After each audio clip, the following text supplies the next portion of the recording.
Welcome, Third Rock listeners, to the Branding Laboratory. I'm your host, Deevo, Chief Experience Officer for the Brand Storyteller and the Fusion Creative Brands. And each week, I have the privilege of speaking with extraordinary leaders and entrepreneurs who are reshaping the way industries work. These conversations go way beyond the surface to explore the core philosophies, the lessons, and the challenges that define the brands that we admire today. And one of the greatest rewards of this podcast is the opportunity to share the insights of some of the brightest minds in business, people who are passionate about pushing boundaries and redefining what's possible. And as I always say, the stories we tell are the brands we build. And this show is a testament to the power of that concept. Let's dive in. All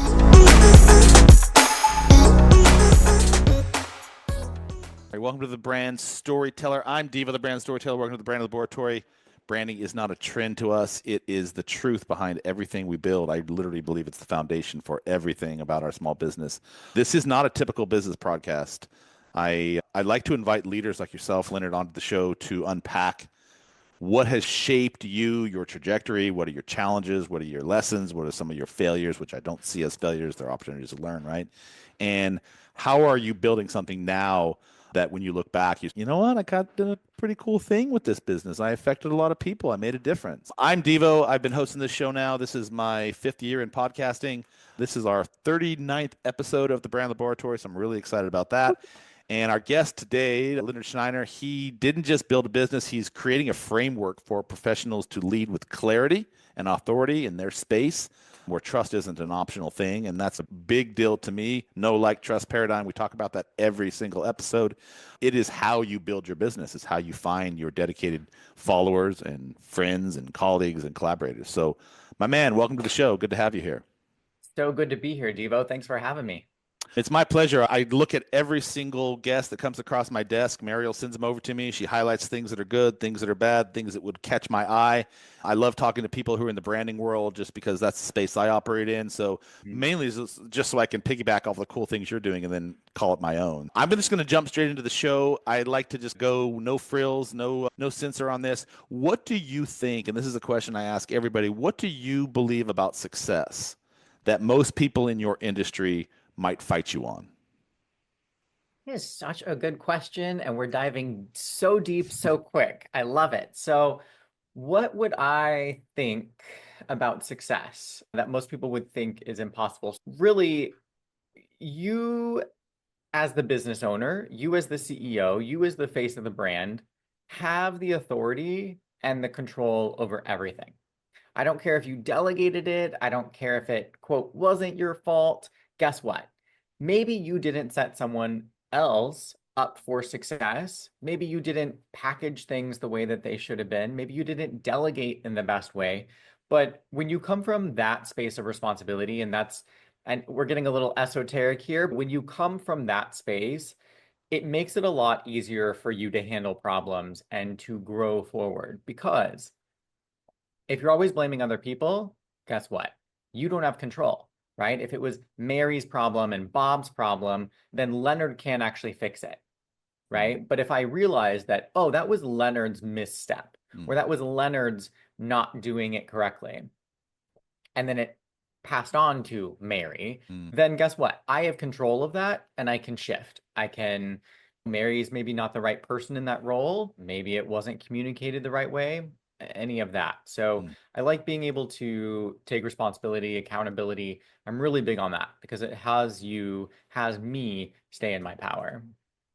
I appreciate the response. I have 2 young, well, not young anymore, they're teenage daughters. And one of the things that I have taught them from day one is that in my framework of parenting and just life in general, we always control how we can respond to every situation, right? And that control, that response control lends itself to our personal responsibility. Like, how do we show up in the world, right? Do we take ownership of our failures? Do we take ownership of everything? And I love that you said that because I believe at the core of humanity, and I do love going esoteric, by the way, so bring it on. At the core of humanity, if you were to ask me what is the single most important variable that we as humans bring to the table, it literally centers around personal responsibility because that encompasses a whole vacuum of other traits. But back to the question. So in terms of we control everything in our business and our life, et cetera, and I completely wholeheartedly agree with you. How would other leaders potentially disagree with that? What's some pushback around that question? Yeah, I think a lot of other business owners would say we can't control everything. We can't control how we're priced in the market. We can't control the clients. Like we're trying this method and it's not working. And we tried this method and it's not working. And my response to that would be, where are you not going? So you've tried three ways of advertising and it didn't work. Okay, so Mm, what's the fourth? We can't control how we're priced in the market. Then we need to position ourselves a little bit differently so that our value is higher to that person. I had a conversation yesterday and it was with a wonderful gentleman, and he was talking about how bookkeepers are commoditized, right? Person one can do your books or person two, and seemingly they're the same. And one person's going to charge 3,000 a month and the other person's going to charge 750 a month. You're probably going to choose the lower cost one, right? Because they're doing the same thing. At least that's what the business owner understands. But if you can package that in a way where now we're just not a bookkeeper, we're a CFO advisor, right? We're mhm, instead of, I loved how he said this. He said, instead of looking backwards, which is bookkeeping, right? Recording the past, now we're looking forward. We're mm. looking at CFO advisory services, which is how do we plan for taxes? How do we plan for cash flow? How do we do that thing? So that conversation was with Adam Lean from the CFO project, and just a really great, insightful conversation we had. It's all about the messaging. You said, how can we repackage that? And by the way, speaking from personal experience, all bookkeepers are not created equal. So true. And I can speak from experience on that because I had a bookkeeper for many years who I thought was handling my business. And I'm one of those people that sort of outsources the things that I don't really, I'm not a zone of genius in. I like to keep my finger on the pulse of stuff, but I always outsource the things so I can focus on what I'm best at. Bookkeeping is one of those things I don't really enjoy doing. Yep. Anyhow, she was not doing what she was supposed to be doing. And when it really came down to the nitty gritty, and I was getting audited because of the things that she wasn't doing. So all bookkeepers are not created equal. Just as sidebar, do your diligence on that and find somebody who understands your business and who clearly understands what it is you need from them. Because a lot of times it's just left to an assumption, and you know where they say about that. I'd like to talk a little bit about your journey and how you got from where you were to where you are today. Is there a moment in that space that, let's just say, broke you, that sort of was an epiphany for you that turned you, altered, adjusted, speed bumped you, but put you on a different trajectory for your life to where you are now? For me, that was really the pinnacle of my 9 to 5 career because I had worked my entire career. I started as a marketing intern, marketing coordinator, marketing manager, director of marketing, and then ultimately the CMO for an international law firm. And at that point, I was like, I've made it, right? Like I'm at the top title. I can't go any further. I could go to a larger company, but I'm at the top. And I had my window office on Wilshire Boulevard in LA, and I was looking north and I could see Beverly Hills to my left, and I could see the Hollywood sign to my right. And I was like, this is great. I'm having calls and I'm looking across the city and I'm looking at the Hollywood sign, and this should be enough. But guess what? It wasn't. I was like, this is not what I want to do every single day, to get up and solve these types of problems, do this type of work. I liked the work. I loved the work, I could even say, but it wasn't fulfilling within me. I felt like I was made for more. And I think that I wish everyone could have been there in that moment because I think we all would have understood that's a very human feeling, is feeling like we were made for something more.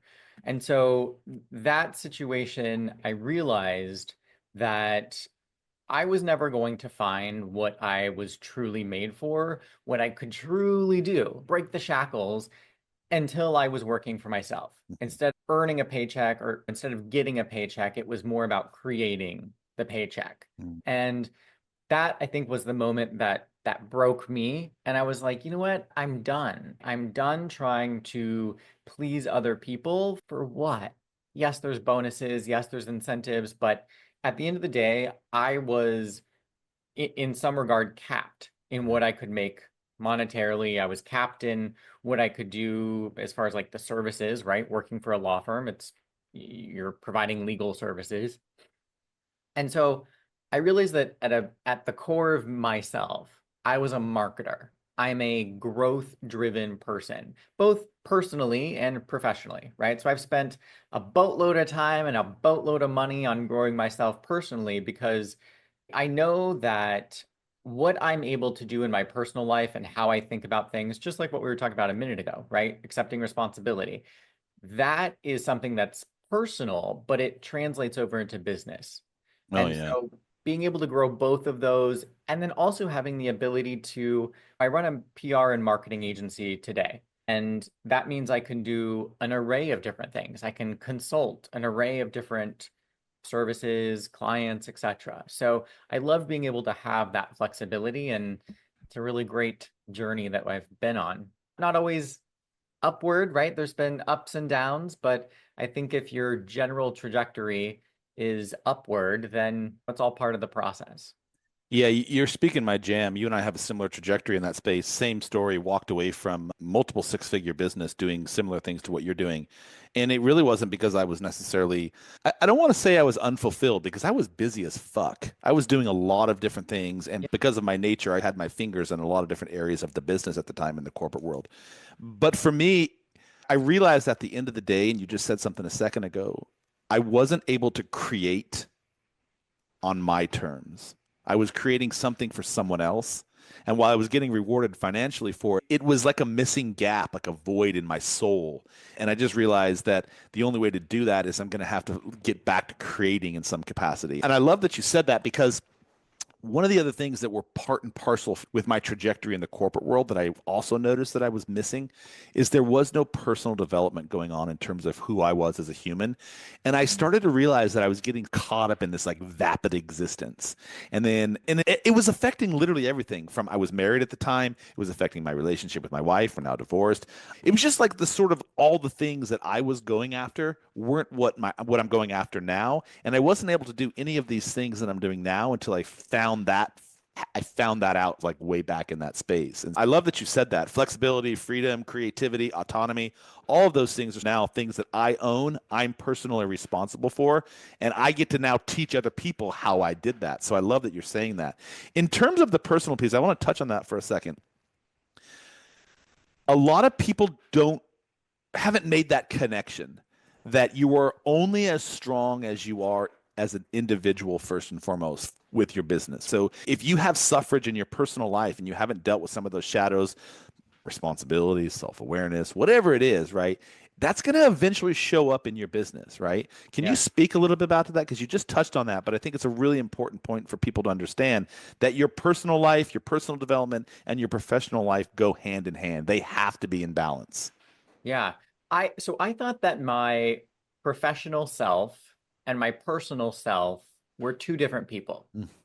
right? I'm still the same human. I'm the same sack of flesh and bones that is doing both, but and maybe this comes from the industry, right? Working in law is by nature a very conservative industry. It's very buttoned up, right? And I think that in that you lose a bit of yourself, or you can lose a bit of yourself because you're trying to fit into the mold of Mm. what you think a lawyer would be or a law firm would be. So I would assume that this would be the same for like doctors too, right? They can't bring their full self to work because they've got to be that authoritative professional. They have to be the trusted advisor for their patients. And I just let me interrupt. I don't agree with that. I think that they can bring their full selves to work. I agree. They just haven't figured out or they're just not self-aware that they should show up personally in the same capacity. That's my I belief. totally agree. I'm I glad we agree totally with that. agree. Yeah. And it wasn't until I was in a therapy session years ago and I was talking about this and I was like, there's like a disconnect, right? Like Yeah. I've got to turn certain things off and then Yeah. turn certain things on.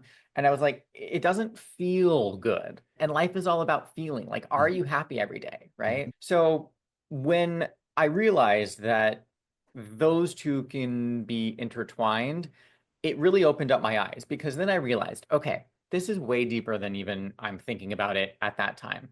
So I'm one set of flesh and bones, right? But then you go into the family situation and you're one person. You go into a friend group and you're a different person. You Mhm. go into business and you're a different, et cetera, et cetera, et cetera.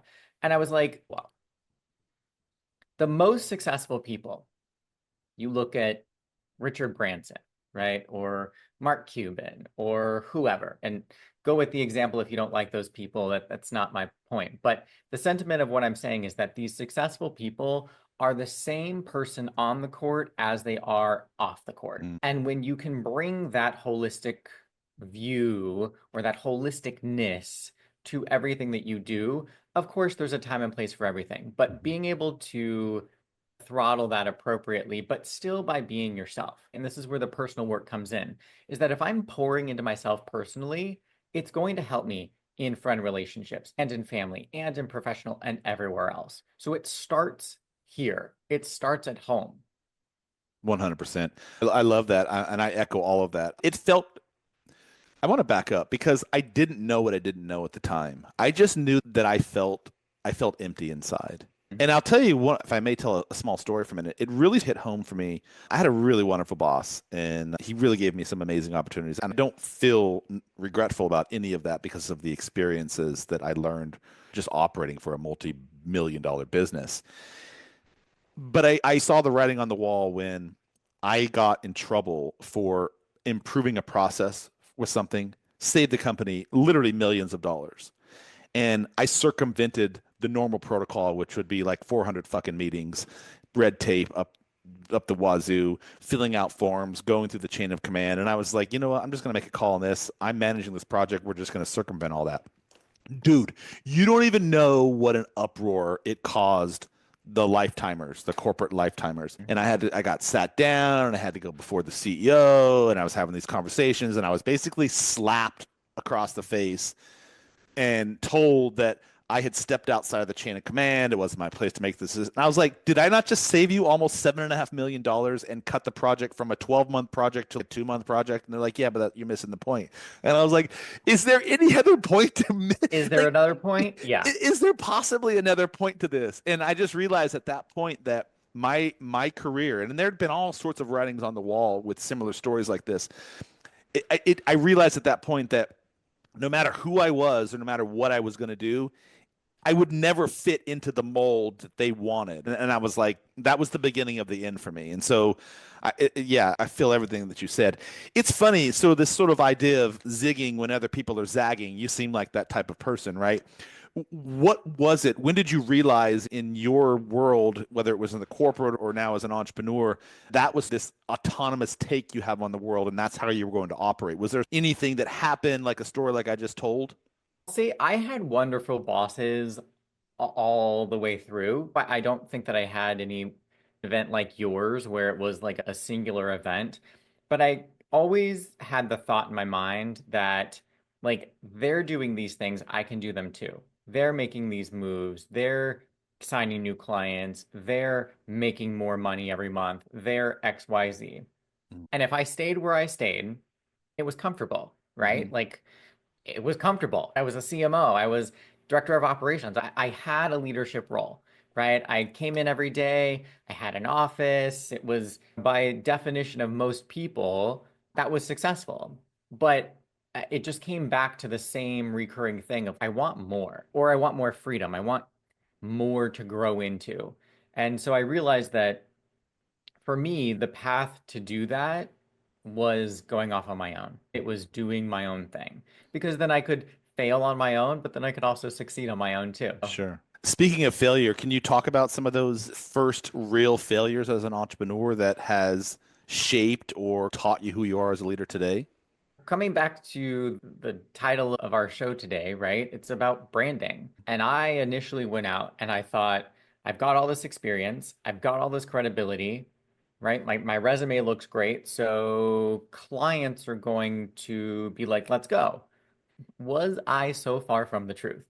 Because that was not the case, right? I didn't create a brand, even though my whole professional career had been around creating brands and even in law, right? Like you create a law brand and we would operate a few different firms and one would be to high-end businesses, one would be to low-end consumers, right? So we were operating two brands, very different messaging, very different target markets.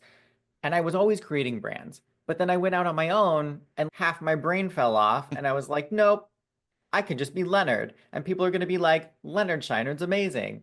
Guess what? No one cared. No one cared a bit. And I remember the first set of proposals I sent out had my name, like where you would put the logo. And looking back years after, I was like, that was so dumb. Hmm. Like, immensely dumb because I didn't follow my own method, which I didn't create until later. So hindsight's 2020. Yeah. But my method of BMG, brand, market, grow. So most people, most entrepreneurs in the initial stages will hop right into that middle stage. Yeah. They're going to hop right into market, right? I need clients. I need cash flow. I want to serve clients. I want to make money. Great. We need a market, right? We need to reach out to people so that we can get them to hire us. But we don't take the momentary beat before that and realize, what the heck are we doing? Like, what problem are you actually solving?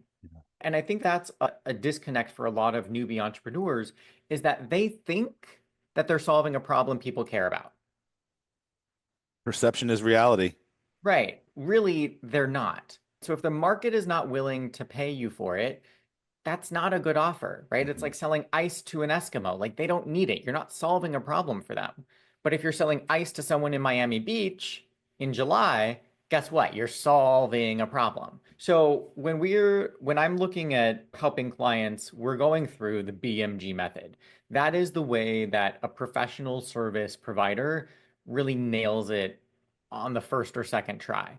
So starting with brand, it's not just your logo and your colors, but it's who are you serving? What are you serving? It's creating your offer and packaging it in a way with your credibility, right? People often don't think about that, right? They're like, I'm a business, I'm an entrepreneur, we can do this for you. Where's your credibility to back that? You talk Mhm. about the know, like, trust factor. Well, trust is not something that's optional. We're not going to buy from someone if we do not trust them. And humans buy from humans. So you as a human have to trust me as a human to do what we're talking about. And so starting in that brand phase is where I start all clients today. And I actually had to go back. That's why I created Geek House because it was like, okay, it's bigger than Leonard. My vision expanded. It wasn't just Leonard for Leonard. Now this was more. It was an agency, right? It's not just me at the helm, it's other people who are going to help deliver on the promises that we're making. So Mm. going through that was definitely a pitfall of reaching out and thinking that people were going to hire me as a solo consultant for agency level work, which we're still doing the same thing. I'm still delivering the same service. I've got a team that helped, but at the end of the day, it was how it was packaged. Because we all go down the cereal aisle and we see the healthy cereal, which has boring packaging, which we should all Mm. be eating. And then we see like fruity pebbles, and it looks fun and exciting. And that's the packaging that we want to fly off the shelf. That's attractive to us. So it's all about the packaging, even in professional services. That's an interesting metaphor. What are the fallacies of that, though? Because the less attractive box of cereal, to borrow your lexicon, is the one that's better for you. So, as a business owner, as somebody who is a CEO and entrepreneur of their own business and shaping your own life and providing the solutions that you provide with Geek House, what is the fallacies of people taking the shiny apple first as a consumer rather than understanding? And this sort of goes back to you as a brander because people are going to look for the shiny fruit or the fruity pebbles when they shop. And so often we're confused just because there's so many options out there, to borrow your lexicon again from the grocery store and the cereal aisle. But often the things that is best for us is not what we should actually be consuming. So so there's two questions. So what are the fallacies of that in terms of interpretation, right? But then what responsibility, to borrow that term again, do we have as business owners to make sure that our packaging looks like the type of packaging that we want the real audience, our real buyer to actually consume, even if it is boring, right? Does that make sense? Yeah, definitely. So I think a lot of people get caught up in the raw of that thing that they're wanting. They want a marketing person, they want a branding person, they want someone to handle their PR, they want their cloud compute, whatever it is, Yeah. right? And they are drawn to the people who are marketing the most. So you're flicking through Instagram or you're online, wherever it is that you're seeing the ad, and whoever is giving the most impressions to you is that shiny fruity pebbles box. right? It's just it's calling out to you almost off the shelf. But not always are those people the best at doing what they do. Because if you're going to be a marketer and you've got 1,000 clients, unless you have 1,000 staff members, it's not, you're not able to really provide the dedicated service, the in-depth, the pragmatic advice that a business needs to grow. Because yes, there's general trends, success leaves clues, but every business is unique. And so someone who can roll up their sleeves and actually get in and know the lay of the land and make the tweak and make the tweak and make it work, that is more valuable than someone who's going to run you through the same program, pop you out the other side, and great, the results are what they are, right? Mhm. Some of those raw solutions lack the individual attention that is really needed to make a business successful. So, I think it's important to note, and I appreciate everything you just said, and I don't disagree with any of it. But I think and I'm just curious your feedback on this. I think one of the mistakes I see a lot of small businesses make is they're trying to be all things to all people and not realizing that there's a very specific buyer that they should only be marketing to. And some of those buyers have larger volume clients and smaller I'm a smaller volume type of business. I really only work with a select number of people every year. I take on a very specific type of client. I focus my zone of genius on a very specific type of solution. And I think one of the things that we forget is that in our branding, in our boxing, in our cereal box, that we need to be very clear and articulate on who we are, what we stand for, and the problem that we solve. Because when we broadcast that, whether on social media or our cereal box, the right type of people are going to receive that and understand that it's them we are talking to. Do you agree with that? very true. Yeah, And to that point, if there's a professional service business, great, that's who we serve. But if you're an e-com business, I'm not an idiot, right? So I can offer some for thoughts, sure. but by far, I am not your e-com person. That's not my zone of genius. That's Mhm. not the lane that I run in. To your point, it's good to niche down because Mhm. what's the saying that the riches are in the niches? It's true. Because if you're going to buy a general solution, think about yourself, right? When you're looking for something, maybe a doctor, right? You're looking for a doctor. If you're going to a generalist or you're going to even a specialist, right? But they're a specialist in a general area of things, that's okay. They'll probably be able to help you. But if you're experiencing fatigue, if you're experiencing whatever your symptom is, right? And then there's a doctor who is all focused on that. We see this a lot on the online coaching type of space, is that there's providers who are very specific at what they do. I was talking to a lady the other day and she solves adolescent constipation. Very specific. Very specific. And she was like, it wasn't until I niched down because I was doing gut health, I was doing constipation, I was doing this and that, and I was doing all these things.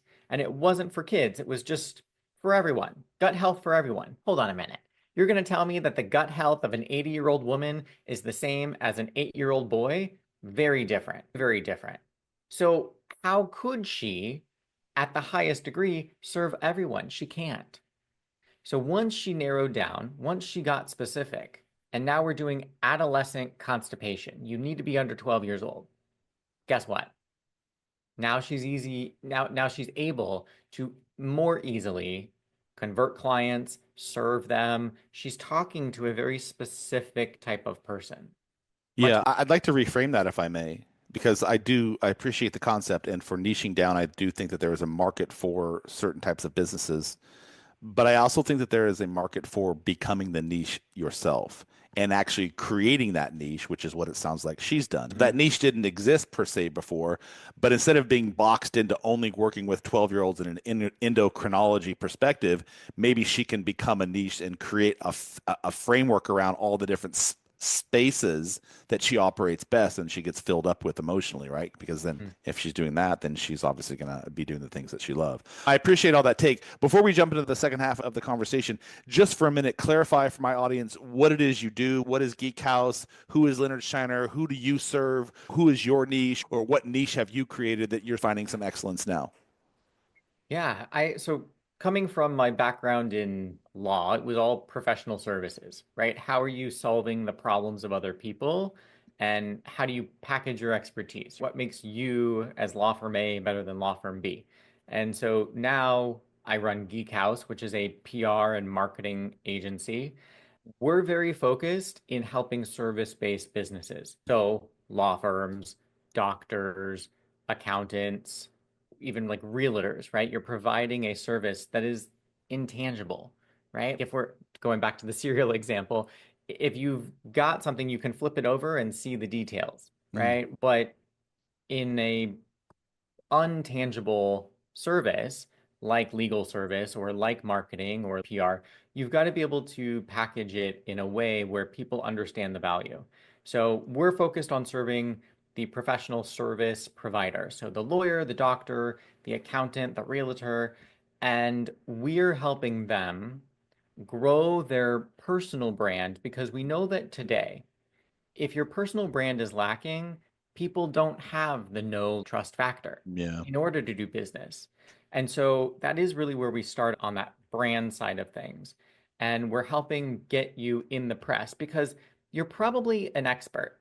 You've probably never had a third party with a good amount of authority, like Bloomberg, like ABC, like CNN. You've never had a third party who's validated you as an expert in what you do. And so when you can say, guess what? And this is true, I've been featured on Forbes as a PR expert, right? That gives me a lot of authority to talk about this For sure. because I know the ins and outs. I've done it for myself. I'm a product of my own service.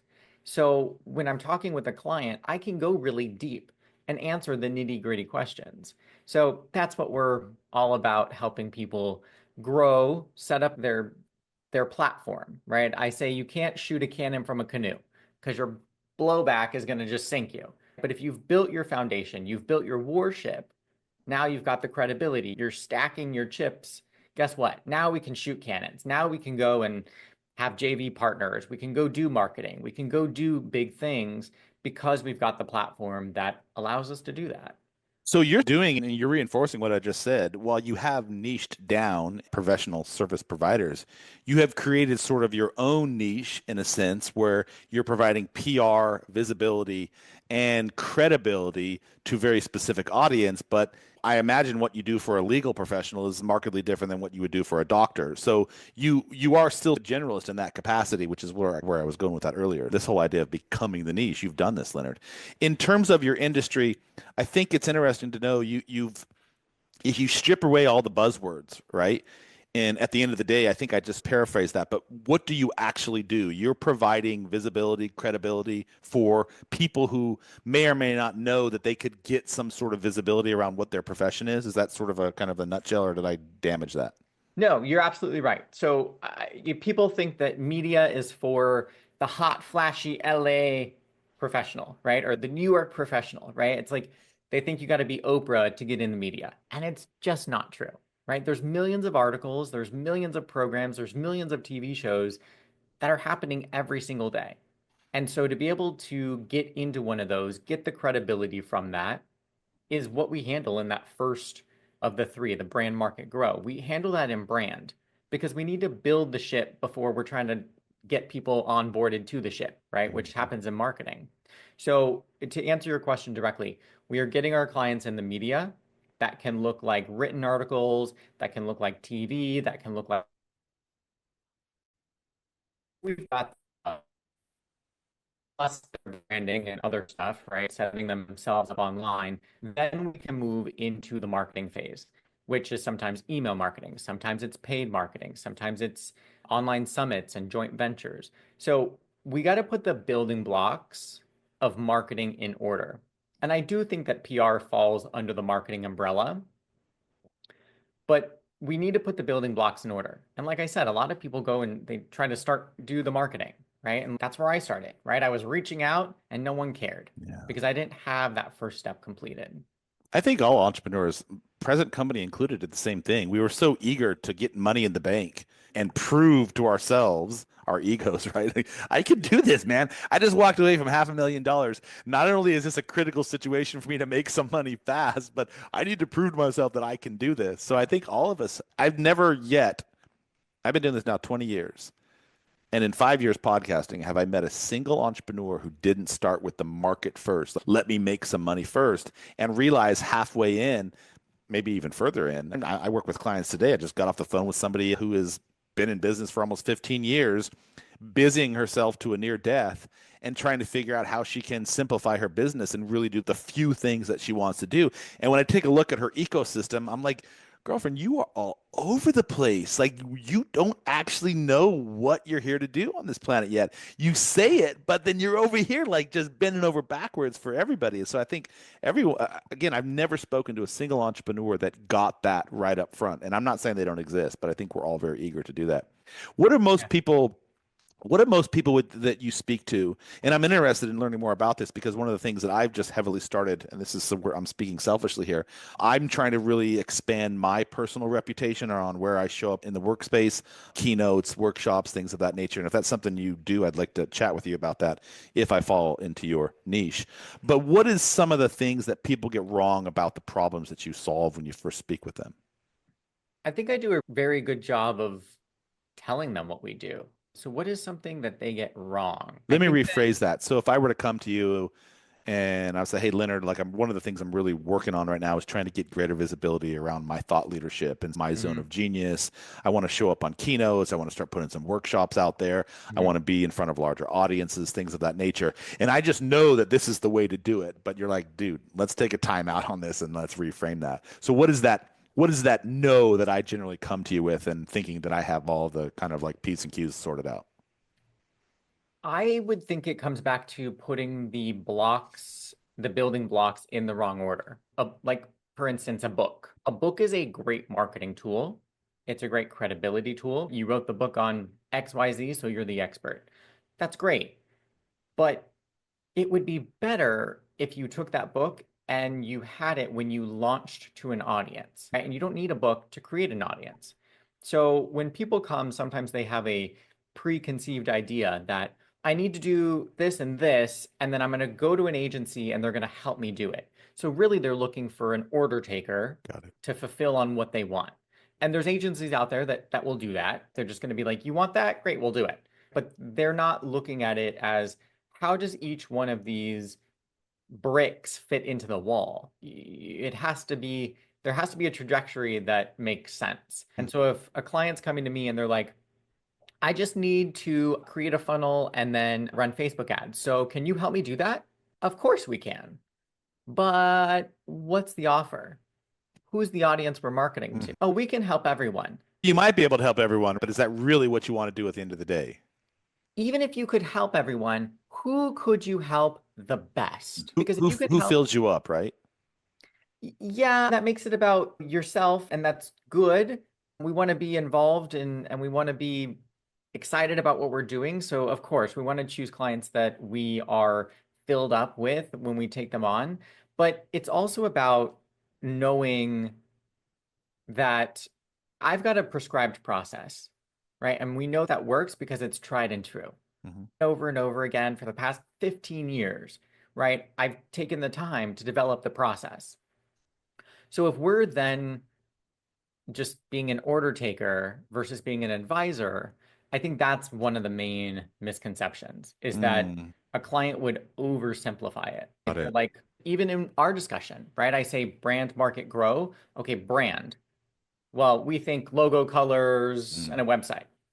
Okay, but that's like day one conversation, and we've got a whole month to talk about this, mm. right? So there's so much more detail within that. That's When what I when would. I say fill up, just so I can clarify that, I think that a lot of times as entrepreneurs, especially as small business owners, we forget that we're also hiring our clients as well. It's not just the other way around. And for me, filling up, what I mean by this is I have taken on clients that were micromanagers that weren't looking for advice. They weren't looking for coaching. They were looking basically for me to check off items on their list and give me orders all day long. And Yeah. while I can take orders quite successfully, that's not what my zone of genius is. And so when I say fill me up, I'm very intentional about the type of people that I work with because I want to make sure that collaboration is symbiotic. That there is going to Mhm. be a give and a take and a balance, and that so we understand and are on the same page how we're going to help each other grow. Because in the process, we are helping each other grow. It's really important for me that I use that lexicon. I just want to make sure Yeah, and I that I was love clear that. on that. And I love that you said that you're hiring the client as well as they're hiring you, Hmm. because I've been in situations before where th- I'm thinking of a few clients in particular where their expectations are so different Oh than yeah. the scope that you originally talked about. And you talked about it. There's a proposal about it. There's a contract about it. And then they're off on left field thinking like, I don't know how that disparagement happens, but or the disconnection happens, but it does, right? And Because nobody reads it. That's why. It's just a well, staple of paper. So it's really important. I learned that the hard way. So I go through every single piece of document that we send on the onboarding process get just it so down. there's zero confusion. I Yep, record the calls. I send them a recap of the notes. And I'm like, yep. just so we know, this is what we discussed. This is where we're going next. And then we recap that on every meeting. Yeah, I appreciate that. We live in an age of influence, social media, algorithms, visibility, transparency, trust, authenticity, disingenuous, all these different things that social media has brought us in this digital sphere that we live in. Two parts of this question. What do you think are the most pernicious aspects of being on social media? The most like evil and like harmful? And what do you think if you were to use it responsibly, the most positive and beneficial aspects of social media are giving entrepreneurs today? Negative is the comments that you hear, right? If you look at human nature from a very like baseline of how we're supposed to inhabit the world, our community is supposed to be about 150 to 300 people. We live in little villages. We know about one woman's pregnant, one man's sick. Okay, like it's very small. And Mm. when we hop on social media, now we are our own celebrity. And so we must be able to take on the positive and the negative, talking about the negative part, the feedback from hundreds, thousands, tens of thousands of people. And most people, we look at like celebrities and they say, don't read the negative comments. Just don't read them. Because if you don't read it, it doesn't exist. But then you get to someone who's not a celebrity, and guess what? They're reading every one of those comments and they Oh take it yeah, apart, absolutely. right? So that's definitely the negative side of things. But then And more importantly, not are they reading those responses? Can I add to that? they believe it's true. They believe it's true, but I personally look for the response to the negative comments. I actually want to see how Leonard responds to negative feedback. I would love to Yep. get in because that tells me a lot about who you are. Like, are you diplomatic? Are you Yeah. graceful? Are you candid? Are you honest? Are you apologetic? Are you apoplectic? I want to know how, and I look at that stuff every single time when I'm looking to hire somebody or work with somebody. I want to see how did you handle the negative press? I read your reviews. How did you respond to them? And if you're like a total dick about it, I'm like, okay, I can see how he handles stress right now. And if I see it twice and three times, I'm like, okay, this is probably not somebody that I want to get into a situation with. So I really love that point. Sorry to Yeah. interrupt. Back to you. No, so true. So very true. Because that shows your true character. How are you operating in a positive space? How are you operating when you get negative feedback? And then on the positive side, we all have a little TV in our pocket, right? Our phone is how most of us consume the majority of our media. Just go to your screen time and you'll be shocked. Yeah. 7 hours to, you're like, what's happening? So when you're in the space of having to be in front of all these people, you want to see the positive side of it. And the positive side is that, guess what? You've got free marketing. You've got Mm. free exposure, right? You can hop on TikTok, you can hop on it wherever and be seen by 1,000 people. Contrary to what I said about living in little villages, now we have the ability to impact so many more people. 7.5 billion people potentially is a tagline I drop with people when I'm in front of audiences because I get a lot of pushback from older entrepreneurs that are like, oh, I hate social media. I got to get up there and do this. And I'm like, stop being an old goat, man. You literally have an audience for the first time, basically free of charge. It's just your time, energy, and resources. It's not free, but in metaphorical terms, it is where you could potentially share your little ecosystem with the rest of the world, and somebody would be willing to pay you money for your little slice of heaven.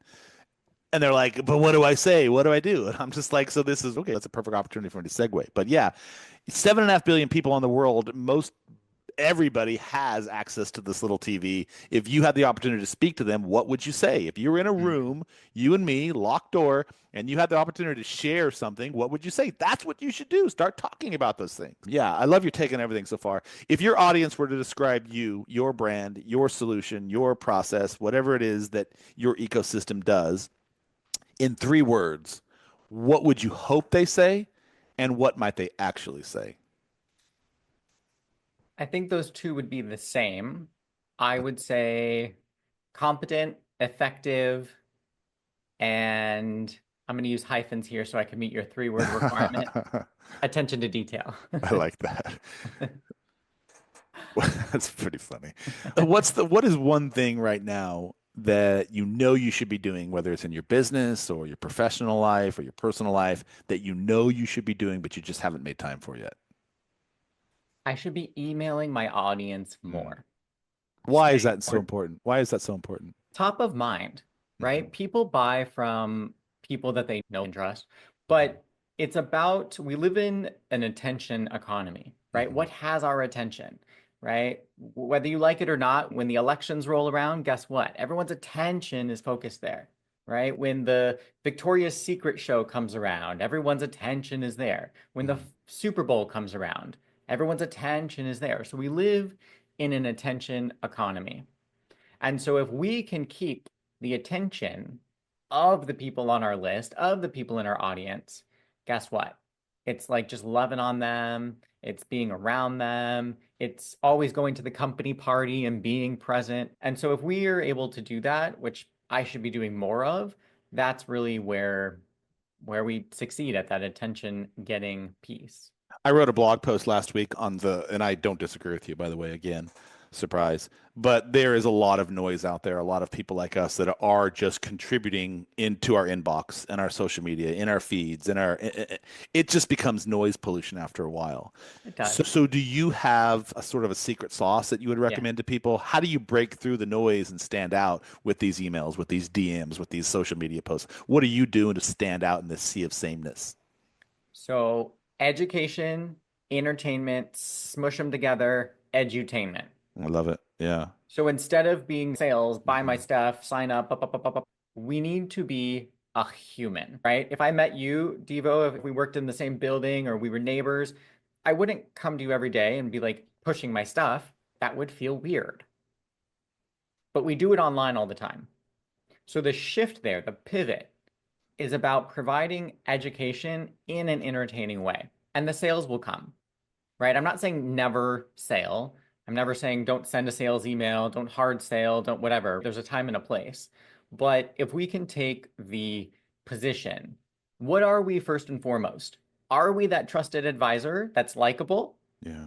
which is the edutainment, right? We're advising them, we're being cheeky about it. Like people, it's building a relationship at scale. People Mhm. get to know you, they like you, then they trust you inevitably. So that is the preferred way to do it versus just being a straight salesman time and time again. There is a time and a place to sell, but I think you can still sell unintentionally and still provide value because I think by and large in today's marketplace, I think most people realize at the end of the day we are selling something. But if I can latch onto them with some sticky noodles, with something a little bit more magnetic, with some inspiring quotes or education or edutainment or whatever it is that the approach you want to take, I think at the end of the day, we know that I'm selling something to you. But I first want to come at it with how can I add some value? This know, like, trust piece. So I love that you said that because I don't think a lot of people do that. I think, okay, I've got an email system. I'm just going to blast you with buy from me. And I'm like, bro, if you're a consumer, think about how you receive someone else's information. So why the fuck would you do that right now? When how many times do you get email and you're just like spam? Yep. Someone is doing that to you if that's how you're going to come at it. So how can you Yep. reframe that so that you don't fall into the spam button? So thank you for that take. It's very refreshing to hear you say that. If everything you built today disappeared tomorrow, everything, your business, your impact, your clients, everything, what is one idea, one belief that you would want to outlive you? One belief, opt for happiness. It's a choice. You can opt for happiness or you can be a realist. I choose to view life and situations through a positive lens, right? Even if something went sideways, it's okay, take a beat. That's unfortunate, but where's the lesson? How do I grow from this? And how do I not have it just be a bad thing that happened, but how do I turn that into a growth opportunity? Mm-hmm. Right? It's like those negative comments, right? Like, Mm-hmm. how do I take that and be like, okay, but yeah, they didn't really understand. So I'm going to reply with kindness. That's a way of being versus being in the reaction mode and the poo poo poor pitiful me mode. We've got control over that. And I didn't hear you say get walked over. That doesn't mean being kind doesn't mean that you No. allow people to walk all over you. It just means can you take a more pragmatic, optimistic approach using kindness as a cornerstone of how you approach things? That's what I hear you saying. Yep. You can Yeah. be firm and kind at the same time. Yeah. And not get walked over. What is a, when you come back and listen to this episode in 4 or 5 weeks, what is, and anybody else listening, is there a specific shift or anything in particular that you hope this episode sparks in someone listening? I would hope that it sparks someone to believe in themselves. Mhm. Take act, go at it for yourself. Anybody who is on the precipice of considering to become a corporate refugee, what would you say to them right now? A corporate refugee. We're corporate refugees. There's always more opportunity when you have the ability to move freely and create for yourself than when you are confined and constricted by that of a company. You might have a lot of freedom. You might have a Mhm. lot of freedom, a lot of latitude, but there's nothing like working for yourself. I'm not saying that working for a company is bad, right? That's not what we're saying. But for a certain type of person, the entrepreneurial type person, 100% you have more freedom when you work for yourself. 100%. Yeah, it's just a fact. And it is not for everybody. It should be asterisk at the end of that statement. Entrepreneurship is not for everyone. You should be very crystal clear on where you stand in that space Yes. and know that going into it, it is not a bed of roses. There is a lot of work, a lot of trial and tribulation, and it is not a linear line. It is a squiggly speed bump, uphill, downhill, wrong turn trajectory. And if you don't have the moxie or the emotional capacity to handle that, then entrepreneurialism is probably not for you. So, before we close, where can people find you? What's the best way to connect with you? Our website, so we're online at gogeekhaus.com. So GOGEEK, and then house we spell a little bit different. HAUS. So go geek, HAUS, gogeekhaus.com. And then I'll also invite people if they're interested in crawling, maybe walking before they start running in the media space.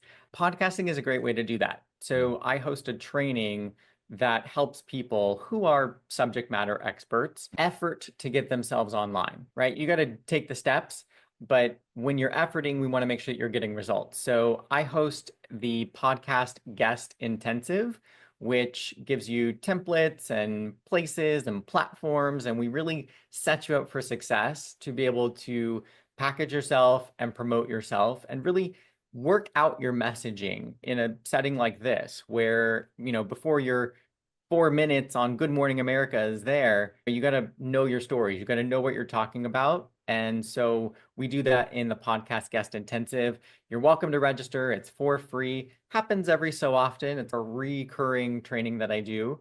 Podcastguestintensive.com. And I always say, bring a friend. You're more likely to do it. You're more likely to have fun doing it. So podcastguestintensive.com.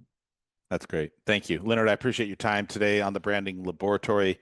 A lot of really cool nuggets that you dropped. And for anybody who does want to connect a little bit further, all of his credentials will be listed on the show notes below, and we'll put it on the YouTube channel and everything. Great episode. Appreciate your time, energy, and as always, the brand piece is the most important element of running your business, in my humble opinion. If you don't have a brand, you don't have a foundation. And Leonard is proof, and I think heartily agreed with me on that. So So thank you, my very true. friend. I will chat with you in the green room after the episode ends. Thanks, Deevo. If today's conversation challenged you or challenged the way you think about branding, identity or how you're showing up in life or in business, please DM me. I would love to either have you as a guest on the show or talk to you a little bit about what you're doing in your ecosystem of your business and how are you showing up and how do you want people to receive you, or how are you being received and what's that perception? And if there's any work that we can do together to bridge the gap between where you are and where you like to be, that is something that I can potentially help you out with. What a great show. Leonard was a brilliant guest. He had a lot of impactful things to say, some nuggets of wisdom. I don't think I disagreed with anything he had to say. I think we're on the same page. He was like my branding doppelganger, and I'm excited to share this episode with you. Again, if you know somebody who would make a fantastic guest for the Branding Laboratory, this is my open invitation to please forward that information. You can email me directly on the website. You can hit respond to the comments in this episode, depending upon where you're listening to it. We respond to every episode, every comment. And just again, if you do have an idea for a new show, happy to share that with you as well. And that's pretty much it. So have a wonderful day. I know you have choices when it comes to podcasts. There are several million of them out there now. And I appreciate you taking the time and the hour out of your day to listen to Deevo today on the Branding Laboratory. I'll see you on the other side.